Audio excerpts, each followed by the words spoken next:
Hey folks, it's Maxwell here and welcome to another TW9 video.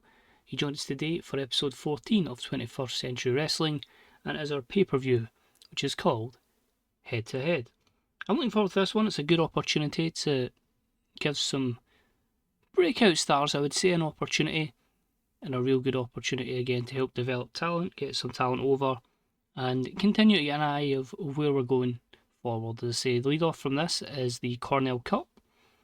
And then we're on a very big summer of 21st Century Wrestling. So you can see there, matches that were already pre-booked. There's been some added to the card, but we start off, of course, with the tag titles on the line. Crouching Storm, Hidden Sifu versus the Demolishers. Jack Bruce takes on the Mighty Bedlam. We've got the Machine Rolly Muckle Truck against Lee Burton. It's Protege versus Mentor. It is Rhys Pendragon challenging Tommy Cornell. We have the 21st Century Wrestling UK Championship on the line with War Machine defending against Landon Mallory. And then the World Championship is on the line. Wade Orson defends against Edward Cornell. So yeah, let's just jump straight in it. Hope you enjoy it. This is 21st Century Wrestling Head to Head. So we decided to start the show straight off the bat with a championship match. So the 21,000 fans and the 88 on top of that in Bristol were treated to War Machine versus Landon Mallory. And this was about that had some great heat and good wrestling as War Machine defeated Landon Mallory in 9:48 with a second floor leg drop. This gives War Machine his 6th defence of the 21st Century UK Championship. So pretty good across the board there, 67, 69, 63 overall. Storyline advances. War Machine and Landon Mallory had some great chemistry that showed in their performance. One negative will obviously be both guys both being heels, but I just felt like it was a good opportunity to give Landon a chance here. But I don't feel the time was right for the championship to move, so War Machine remains the UK champion.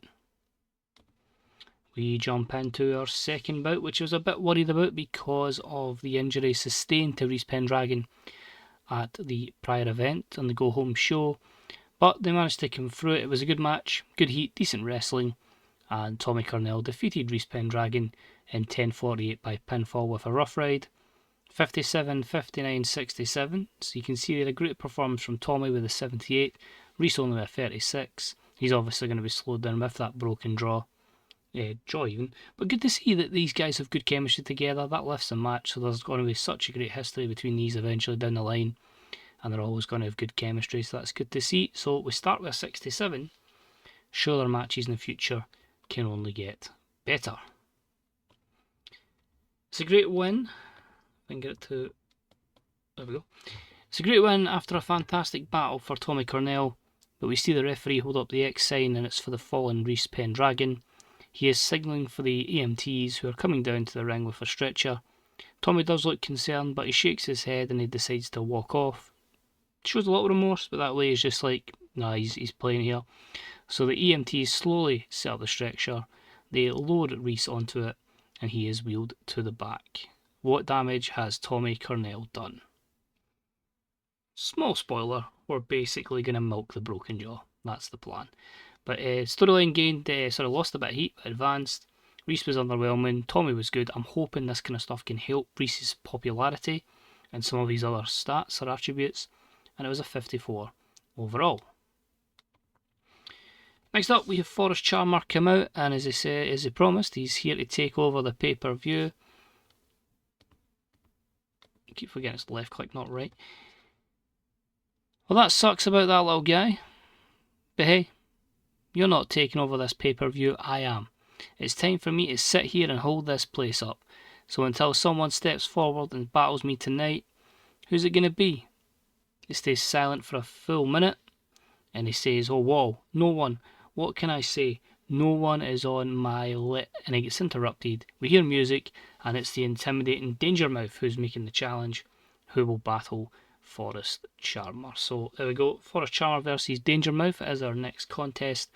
A 41 rated segment. Forrest has improvised well with the colour commentary and the commentary teams both helping the matchup. Overall 41, decent stuff because you're still building both guys up. Unfortunately they didn't click and it made for a bit of an awkward bout, But about the had a decent reaction from the crowd, but terrible wrestling. Forest Charmer defeated Danger Mouth in 8-10 with a handful of the tights. We did protect it by making it the storytelling match of the evening, but you can see there with the 36, not great. But some more momentum for Forest Charmer. We then come on to our women's match of the evening as we continue to try and elevate our women's division, and we give them a bit more of an opportunity rather than the usual storytelling match. So we actually give them the chance just to go out and show what they could do. And this one, it had terrible wrestling and non-existent crowd heat as Steph Blake, the mistress of the DDT, defeated Fia Davis, Katya Kornishkova and Maisie Laurels in 10:36 when Steph Blake pinned Maisie Laurels with the slingshot version of her DDT. A 35 for the wrestling, a segment of 30. The crowd 8 really shows we're still trying to get them over with the crowd, but hopefully over time we'll get there. So obviously hampered a bit with the crowd being turned off because they're pre-show workers. Next up was the big bout that, didn't really deliver. That's worrying.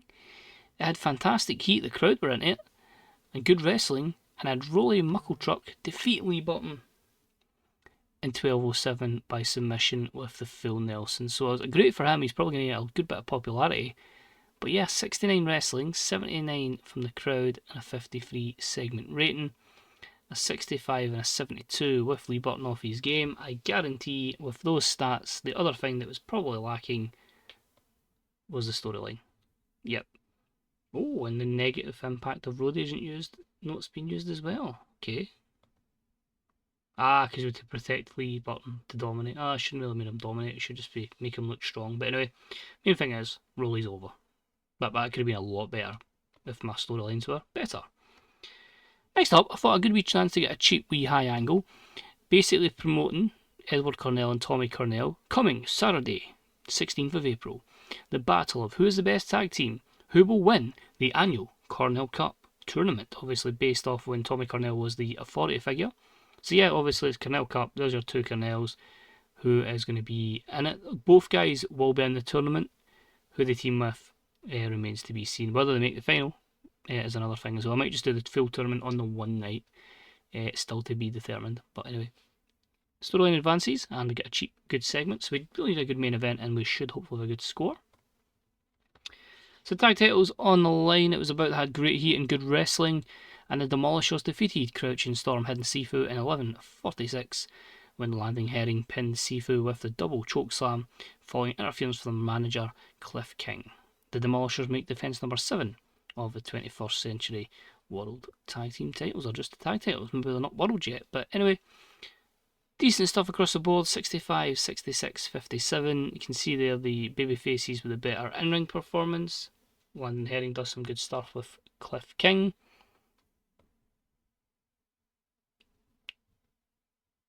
Well, that's true. I probably have forgotten to put Crouching Storm, Hidden Sifu in the tag storyline, which is why that's been penalised. You can tell at times that I really did play a lot with strict storylines off and just booked how I wanted to in TW 2020. And yeah, laziness aside, that should have been better. That's my bad. This one had a storyline though. It was about that had fantastic heat and good wrestling as Bedlam defeated Jack Bruce in 12:52 by stoppage when Jack Bruce was injured and could not continue. 66 for the wrestling, 81 for the crowd. They were really into this. And 67 for the segment. So just to confirm, it was a storyline injury, so he's not really hurt. But it was just to make Bedlam look like an absolute monster. Did we have to protect? No, we didn't have to protect Jack Bruce. He was happy to put him over. So hopefully that elevates us and gives us another star. But that storyline will probably tick on. The referee has called a stop to this contest and has been pure Bedlam, no pun intended, as he has ran through Jack Bruce and caused him internal bleeding. Where we heard this before, which sees him cough up blood, and our senior official has called a halt to this match and declared Bedlam the winner. He celebrates up the ramp while Jack Bruce gets some medical attention, but not a stretcher out job because obviously we've had that earlier on in the show, so just a case of, a lot of workers are getting properly destroyed here. Storyline advances, gains heat, and our highest segment of a 77. Really intrigued to see how much pop that Bedlam gets from this show. Promo time to get ready for our main event of the evening. It's from Edward Cornell. Tonight, Wade Orson, you finally lose your 21st century World Championship. I'm going to show the world I am a true athlete in this company and the one true Cornell. The house of business runs this ship, and tonight I will be beginning steering us to glory. I think that made sense. Anyway, maybe not. Segment 67, basically Cornell's just saying, like, I'm the main man here, I'm the best wrestler, I'm going to show it, and I'm going to take your championship.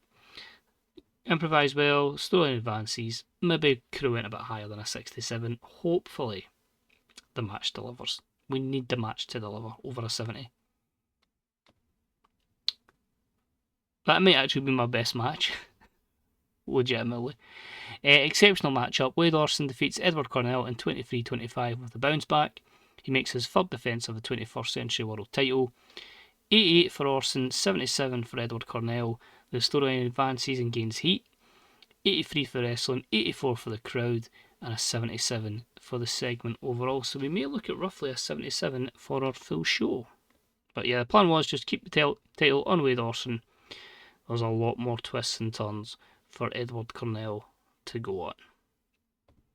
And we finish the show with Wade Orson celebrating as he retains his belt and he lifts it above his head in the middle of the ring. But a hooded figure leaps into the ring and clobbers him from behind, and he hits him with a powerful move that looks very familiar.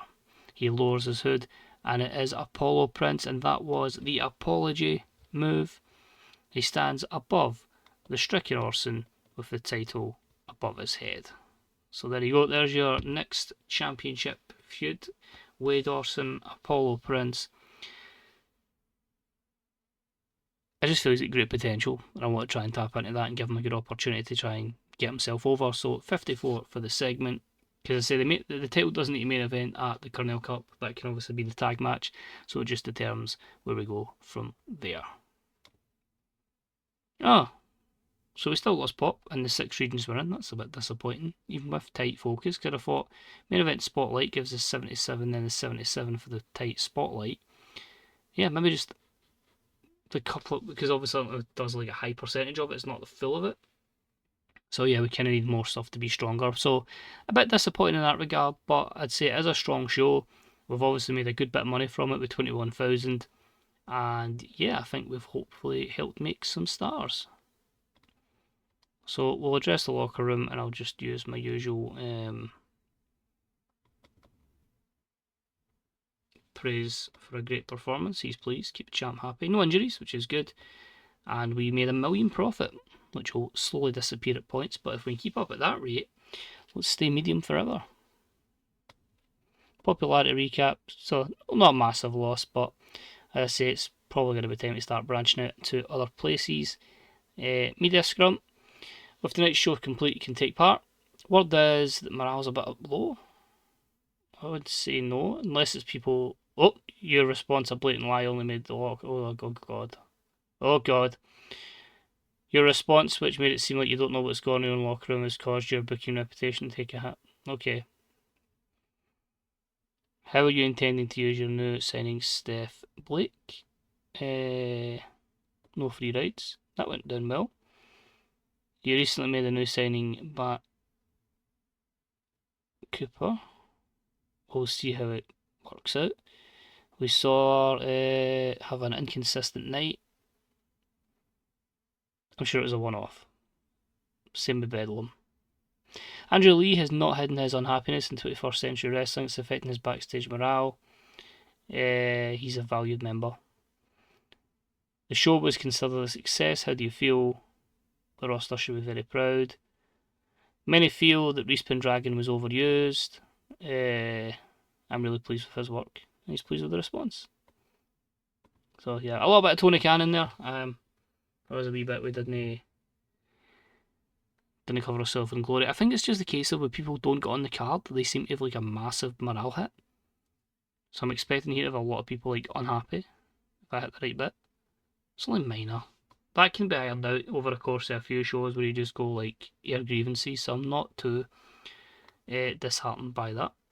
Edward Cornell heading for injury, that's not ideal considering he would be having a good few matches going forward. Might need to rest him.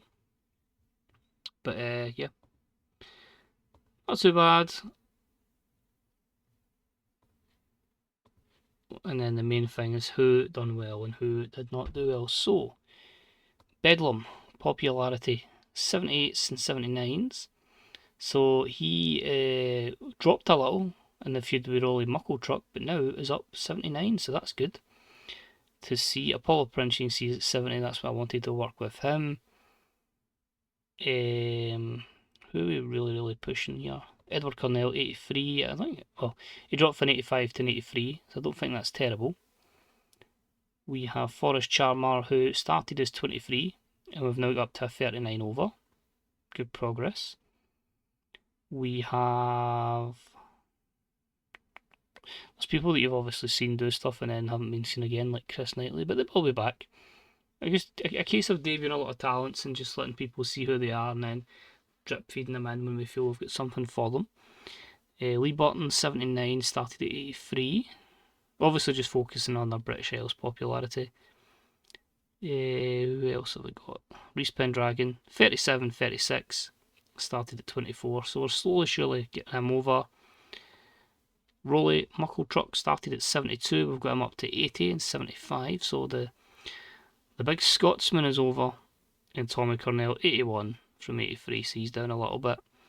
And of course the champ, 84, started at 84. So some of them are decent. Some definitely need to be worked on. I've got War Machine, just someone who's like constantly been champion, stays at 74 as well. So yeah, I feel like we're slowly but surely getting there. It's going to still take a bit of time to get used to wrestlers that we're not too familiar with and put them all together. You'll see there we've got a lot of preparing to make debuts. That's basically mostly just people that are up from our academy effectively, or a wrestling school.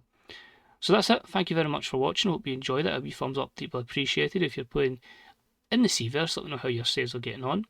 Remember to check out the Fantasy Bookers subreddit, the Grey Dog Software forums, twdb.com, and bethebooker.net for all your TEW needs. Until then, I'll see you soon on the road to the Cornell Cup. Bye bye.